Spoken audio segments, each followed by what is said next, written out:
Halo semuanya, perkenalkan nama saya Dr. Reza Valevi, dokter spesialis anak atau lebih akrab disapa dengan nama Dr. Pupa. Saya adalah dokter spesialis anak di Rumah Sakit MMC Jakarta. Nah, saat ini saya berpraktek di beberapa rumah sakit, ada rumah sakit pemerintah dan ada juga rumah sakit swasta seperti salah satunya adalah Rumah Sakit MMC Jakarta. Nah, ini panjang ceritanya. Tapi singkat cerita bahwa memang spesialis anak menurut saya yang sangat sesuai dengan karakter pribadi saya.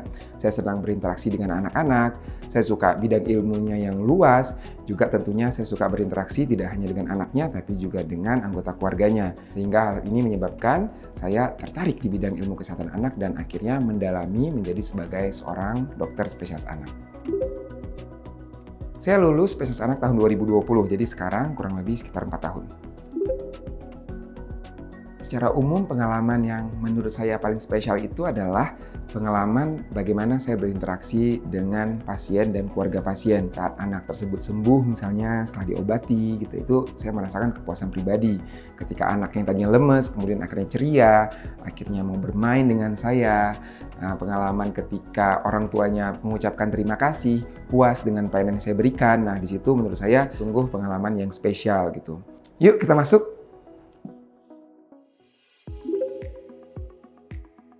Oke, ini sekarang kan musim pancaroba, lagi mulai musim peralihan ya, dari musim panas ke musim hujan. Nah, akhir-akhir ini kasus DBD memang meningkat kasusnya.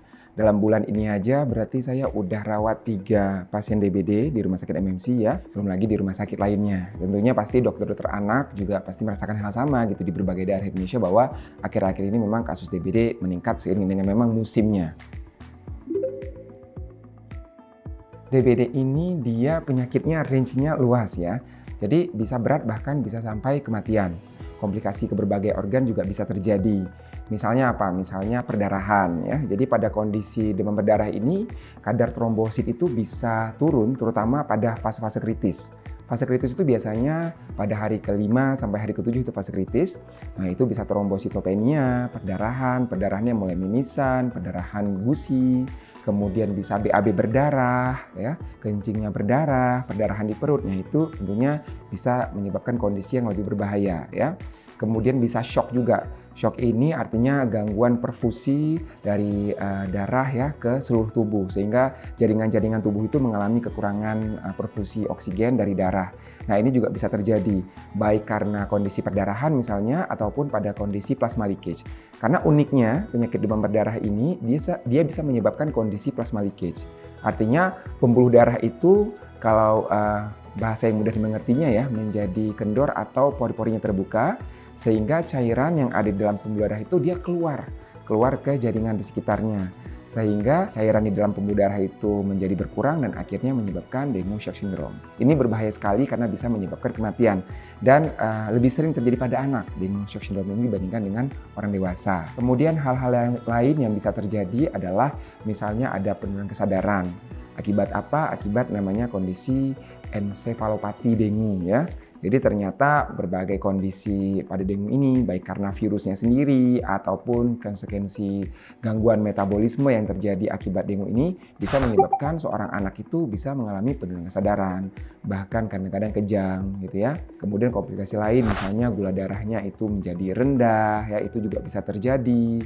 Kemudian gangguan elektrolit misalnya kalsiumnya itu juga terganggu ya.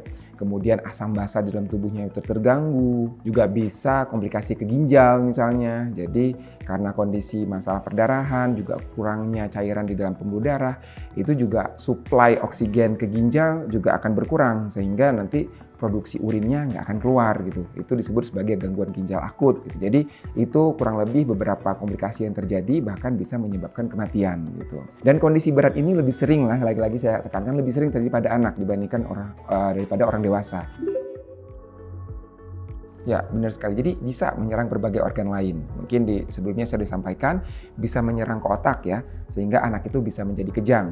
Kejangnya bisa jadi karena demam yang tinggi, bisa jadi karena virusnya sendiri, bisa karena gangguan metabolisme yang terjadi, bisa karena perdarahan ya, jadi bisa menyerang otak misalnya.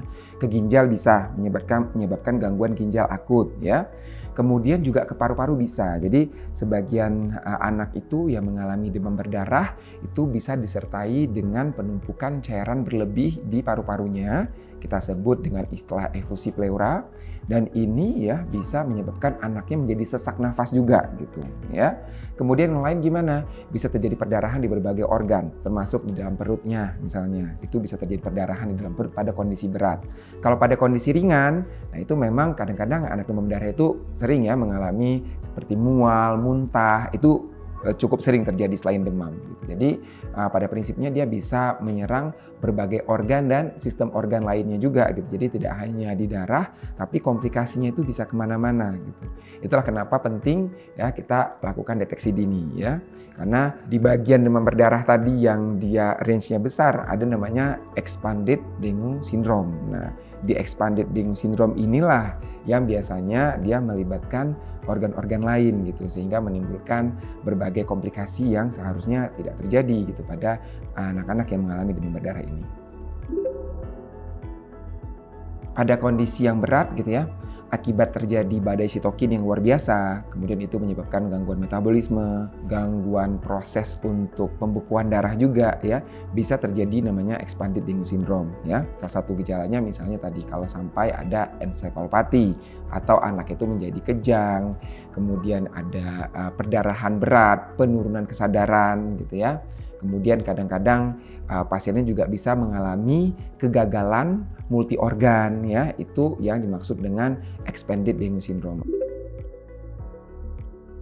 Jadi ilmu kedokteran itu kita nggak bisa 1 tambah 1 sama dengan 2 sebenarnya. Walaupun kita tahu ilmu kedokteran eksak, tapi ternyata virus tertentu masuk ke tubuh tertentu, tubuh itu bisa memiliki respon yang berbeda-beda antara satu orang dengan orang lain gitu. Jadi kadang-kadang unpredicted.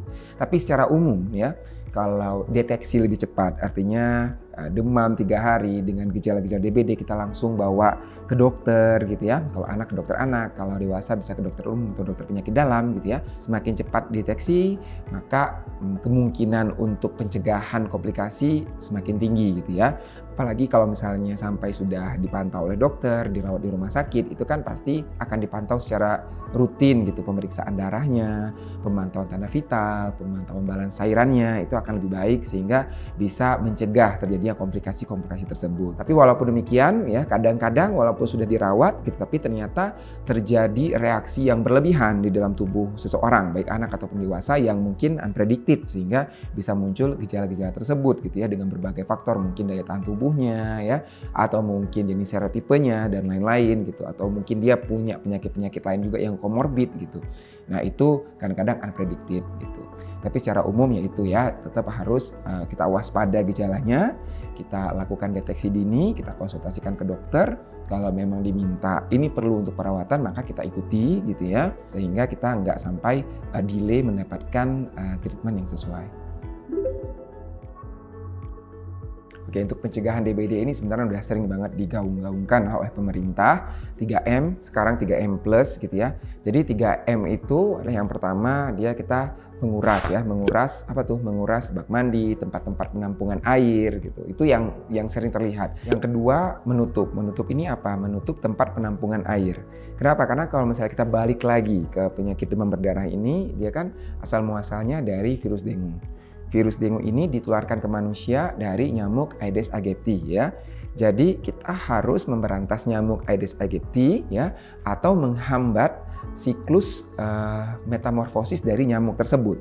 Kemudian yang ketiga adalah mendaur ulang. Kalau dulu kan mengubur atau membakar ya, tapi karena memang banyak penampung air ini juga plastik gitu, yang kita tahu dia tidak bisa didaur ulang secara alami, maka dianjurkan oleh pemerintah untuk mendaur ulang tempat-tempat yang bisa berpotensi untuk menampung air ya. Jadi misalnya plastik, bahan bekas ya, botol-botol, nah itu didaur ulang sehingga nggak ada nih tempat-tempat yang bisa menjadi sarang atau rumah dari nyamuk dan jentik nyamuk tersebut. Itu 3M-nya. Nah sekarang ada lagi nih plusnya. Apa sih plusnya? Yang pertama dianjurkan untuk menanam tumbuhan-tumbuhan yang bisa mengusir nyamuk. Kemudian juga untuk mencegah agar nyamuknya nggak masuk ke rumah dan menggigit kita serta keluarga, itu juga dianjurkan untuk memasang kawat yang lubangnya kecil-kecil ya, sehingga nyamuk itu nggak bisa lewat. Misalnya misalnya di jendela atau di tempat-tempat sirkulasi udara. Nah, ini juga bisa kita lakukan termasuk dalam 3M+ tadi. Nah, selain 3M+ ya, penting juga untuk melakukan vaksinasi DBD ya. Tujuannya apa? Tujuannya itu membuat tubuh kita memiliki antibodi terhadap virus dengue. Jadi seandainya nih kita udah melakukan segala langkah pencegahan dengan 3M, ternyata masih tergigit nyamuk, maka tubuh kita udah siap untuk melawan si virus tersebut sehingga kita nggak menyebabkan gejala sakit ataupun gejala berat. Itu tujuannya.